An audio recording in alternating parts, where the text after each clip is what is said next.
बच्चों, कैसे हैं आप सब। आशा करती हूँ कि आप सब बहुत अच्छे होंगे। बच्चों, आज हम पढ़ने जा रहे हैं क्रिया के बारे में, यानी कि वर्ब।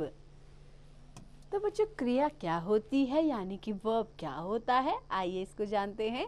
सभी व्यक्ति सुबह से लेकर रात तक कुछ न कुछ काम करते रहते हैं। जैसे मानव पानी पी रहा है, आपको एक चित्र में दिखाई दे रहा है कि एक लड़का पानी पी रहा है। कविता पढ़ रही है, आपको एक लड़की पढ़ते हुए दिख रही है। सीमा नाच रही है, आपको एक लड़की नाचते हुए दिख रही है। और साथ ही लड़का खाना खा रहा है, आपको एक लड़का खाना खाते हुए दिख रहा है बच्चों। तो बच्चों, ऊपर रंगीन छपे शब्द बता रहे हैं कि उस चित्र में क्या काम हो रहा है। तो बच्चों, आपको क्या क्या दिख रहे हैं यहाँ पे। पी रहा है, पढ़ रही है, नाच रही है और खा रहा है। तो ये जो रंगीन शब्द हैं, ये क्या बता रहे हैं कि इस चित्र में कोई न कोई काम हो रहा है। तो इन रंगीन शब्दों को ही हम क्या कहते हैं बच्चों, क्रियाएं कहते हैं। जैसे उठना, नहाना, खाना, जाना, हंसना, रोना, सुनना, चलना, बोलना, पढ़ना, लिखना, सभी क्रियाएं ही हैं। कुछ काम बच्चों ऐसे होते हैं जो किए जाते हैं, तो कुछ अपने आप ही हो जाते हैं। जैसे लड़का क्रिकेट खेल रहा है, तो बच्चों ये काम क्या है, किया जा रहा है। लेकिन दूसरे चित्र में आप देख रहे हैं सूरज निकल रहा है। तो बच्चों, आपने क्या देखा कि ये काम अपने आप हो रहा है। कोई सूरज को धक्का मार के तो नहीं निकलता कि जा जा जा, है ना, वो तो अपने आप निकल रहा है।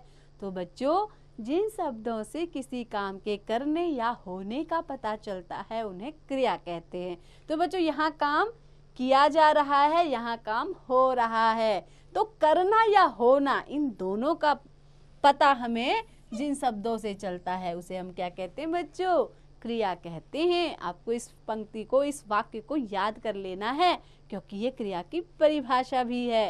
तो बच्चों, क्रिया प्रायः वाक्य के अंत में आती है। जैसे राम स्कूल जा रहा है, शेर सो रहा है, बच्चा रो रहा है। तो बच्चों, जा रहा है, सो रहा है, रो रहा है, क्या है बच्चों, क्रियाएं हैं। यानी कि इनसे हमें काम के होने का पता चल रहा है। ऐसे ही वाक्य में क्रिया के द्वारा ही पता चलता है कि वहाँ क्या काम हो रहा है। वाक्य में क्रिया न हो तो वाक्य पूरा नहीं हो सकता। वचन और लिंग के अनुसार क्रिया का रूप बदल जाता है। नीचे दिए गए वाक्य पढ़कर समझिए। वचन और क्रिया। बच्चों, पहले आपको एक वचन दिया गया है, फिर आपको बहुवचन समझाया गया है। तो पहले चित्र में क्या है, बच्चा खेल रहा है और चाँद निकलता है। और इसके बहुवचन क्या होगा बच्चों, बच्चा खेल रहा है का बच्चे खेल रहे हैं, चाँद निकलता है का तारे चमकते हैं। तो बच्चों, आपने देखा कि क्या हो रहा है, क्रिया में भी वचन बदल रहा है ना। खेल रहा है का खेल रहे हैं, निकलता है का चमकते हैं या निकलते हैं। ऐसे ही बच्चों, वचन और लिंग में भी हम देख लेते हैं। स्त्रीलिंग, लड़की खेल रही है। पुल्लिंग में क्या होगा, लड़का खेल रहा है। यानी कि जब लिंग बदला तो क्रिया भी बदल गई। खेल रही है का खेल रहा है हो गया। ऐसे ही बच्चों, रीमा नाच रही है। तो अगला चित्र में क्या दिखाया गया है, रोहित नाच रहा है। तो बच्चों, जब लिंग बदला, रीमा का रोहित हो गया, पुल्लिंग का स्त्रीलिंग हो गया, तो फिर नाच रही है का नाच रहा है हो गया। यानी कि जब आपका लिंग बदला तो उसके साथ ही क्रिया का रूप भी बदल गया। तो बच्चों, याद रखिए, अलग अलग जानवरों या पक्षियों द्वारा जो आवाजें निकाली जाती हैं, उन क्रियाओं के विशेष नाम होते हैं।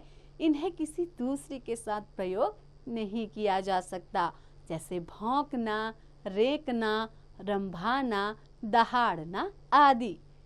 बच्चों, दूसरी जो महत्वपूर्ण बात जो आपको याद रखनी है वो क्या है, अलग अलग चीजों की आवाजें भी अलग अलग होती हैं। इन्हें भी किसी दूसरे के लिए प्रयोग नहीं किया जा सकता। जैसे गरजना, कड़कना, चटकना आदि। तो बच्चों, आइए अब हम इस पाठ का एक बार दोहराव कर लें, फिर से जान लें कि हमने इस पाठ में क्या क्या सीखा बच्चों। तो पहली बात, किसी काम को करना या उसका होना क्रिया है, यानी कि वर्ब है बच्चों। सेकंड बात जो आपने सीखी है वो क्या है, क्रिया के बिना वाक्य पूरा नहीं बन सकता बच्चों। तीसरी बात जो आपने सीखी, क्रिया प्रायः वाक्य के अंत में आती है। और जो चौथी और महत्वपूर्ण बात आपने सीखी बच्चों वो क्या, जानवरों, पक्षियों आदि की विशेष आवाजें भी क्रियाएं हैं। तो बच्चों आशा करती हूँ कि आपको वर्ब यानी कि क्रिया अच्छे से समझ में आ गई होगी। तो बच्चों ऐसे ही पढ़ते रहिए, आगे बढ़ते रहिए और हाँ, क्रिया का अभ्यास करना ना भूलें।